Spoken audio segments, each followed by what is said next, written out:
Jones.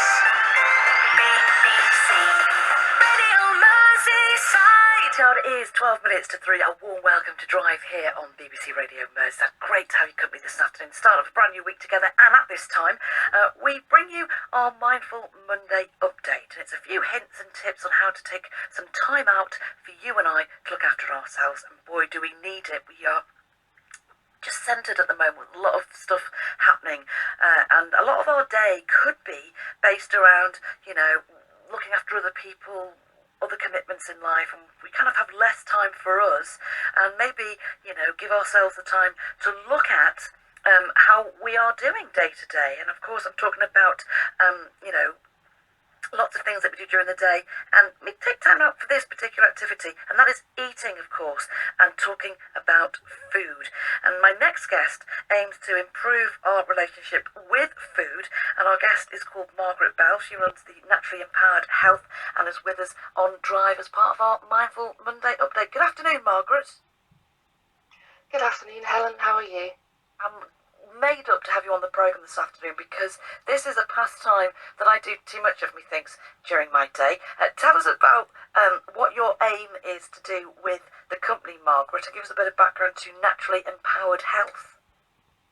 Yeah, absolutely. My aim with my company is basically to bring forward our relationship with food, because we can really eat for a lot more reasons than being hungry alone. I think all of us have quite an interesting relationship with food, as I like to put it, whether we eat because of stress, for comfort, because of boredom, or even because just food is there.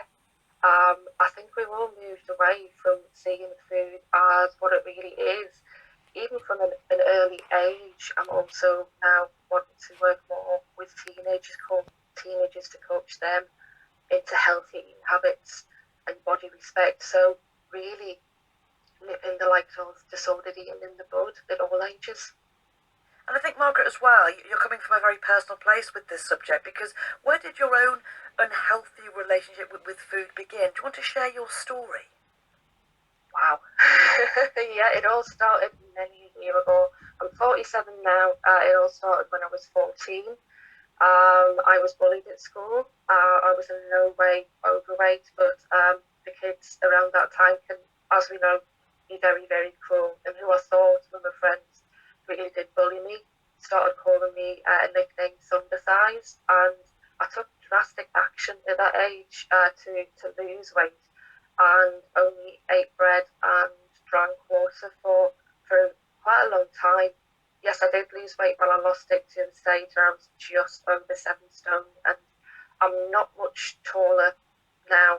I'm 5'7", so probably an inch or so. So put that into perspective, yeah, I was anorexic at that age, and that's when my relationship really went haywire with food. I binge ate through my 20s when my dad passed away. And in my early 40s, it got to the stage because of divorce, depression, losing my job. I actually thought I didn't deserve to eat at that point, so it's always been quite an interesting relationship with food I've had over the years. And it's kind of, Margaret, just listening to those major events in your life that you've used food as a punishment against your body. Exactly, yeah, which I think quite a lot of us really do. We don't see food as what it is, which is to build strength, rather than we see food as the enemy, really, which is the main aim I'm trying to do, to move away from that thought that food is the enemy when it is really our best friend. Now let's fast forward, because I need to pass on my condolences to you, because last year, sadly, you lost your mum, but behind this story, that there is hope, because she was the inspiration behind your research into gut health, wasn't she? Yeah. I lost my mum May 2020, and it's the age of 15 and a half that my mum was diagnosed with lupus. So that was over 30 years ago. I started researching and studying gut health back then. So then we didn't have the luxury of the internet. So it was basically going to libraries and finding out what I health studies have really, really moved on to this day where I actually I've brought it in to my business. So people that do come to me for the likes of one-to-one coaching and marry my knowledge as an anti-diet coach with my knowledge of gut health. So by the time they're finished, their relationship with food is a lot better. Plus, they're one on the way with having a much more healthy gut. Margaret, just give us the lowdown then of what that actually means, an anti-diet coach. What do you offer in training and what do you promote? I know it sounds a little bit strange, but basically I move people away from the diet mentality as it can have such a very detrimental effect both physically and mentally, and I focus on building strength, building immunity and building a healthy gut, but also a healthy relationship around food. So people know what food is best for them to eat at certain times of the day, so they are very much more focused, they are very much more calm and very much more energetic, rather than being on the likes of, as I call it, a roller coaster, because of the different foods that we eat. It can really affect our stress levels as well. So in a nutshell, I move them to what I consider is food freedom. And a positive use with food as well, going back from your earlier example of why you made the change for your life. And we're creatures of habit, Margaret, aren't we? And the diet industry is a multi-million-pound one because we're continually going back to the same old methods, aren't we? How do we break the cycle to love food and for food to love us? The very, very first thing that I ask clients to do, as we all kind of do when we're in this mode of eating for stress or comfort or boredom, if you are reaching for food, just ask yourself a simple question. Is this what I really want right now? What is this food going to do for me right now? And just take a few minutes to really think about it.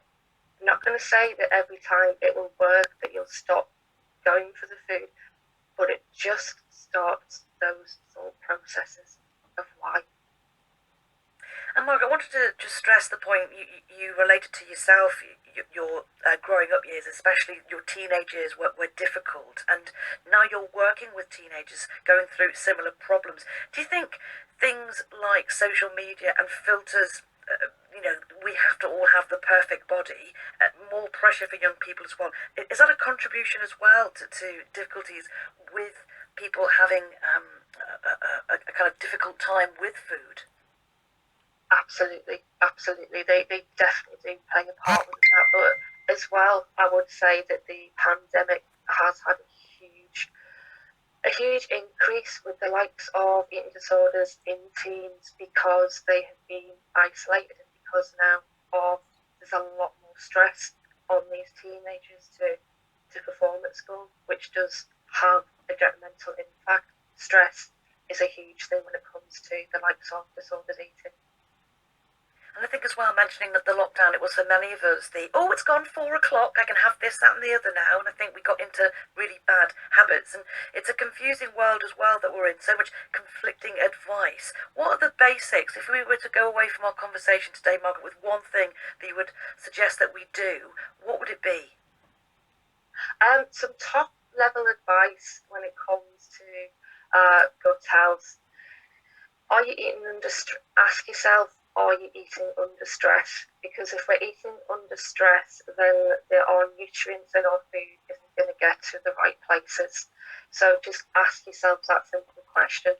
If you are eating under stress, do some simple breathing exercises just to relax yourself before you eat. And we were all told when we were children to chew our food. That is essential. A lot of people just chew 3 times and let the food go down to our stomach. Start chewing more and slow down when we're eating. That's really top advice, Margaret. Where can we get more information at leisure regarding naturally empowered health, Margaret? How do we find out more about your work? Absolutely. I've got a website which is nehhub.com. I also run a specific Facebook group called Emotional Eating Support UK, and yeah, you can join that at any time. Wonderful. And then finally, just for somebody that may have just tuned in to catch the back end of a conversation, the advice that you would offer clients who feel they need to try and start a new mindset with their food relationship, what would that be for you as a bit of advice as well? The very first thing is really just to start noticing what is going on. If you find yourself reaching for food, normally we're in quite a trance-like state, so it's bringing yourself back into the room and just mindfully having a look at what those choices that you're making and why. Margaret, it's been a pleasure to catch up. And do you know what? I know Mum and Dad will be so proud of you that you've put into practice an experience that was a negative in your past, which is now helping so many people get on the right track with food. The website, go put into a search engine, Naturally Empowered Health, and our guest, Margaret Bell. Margaret, thank you so much for sharing your story this afternoon. Thank you very much for having me. That is Margaret Bell. And it could be that you indeed have a teenager that you might be concerned about, or a loved one. Why don't you signpost them to Naturally Empowered Health, our guest today, for our Mindful Monday update.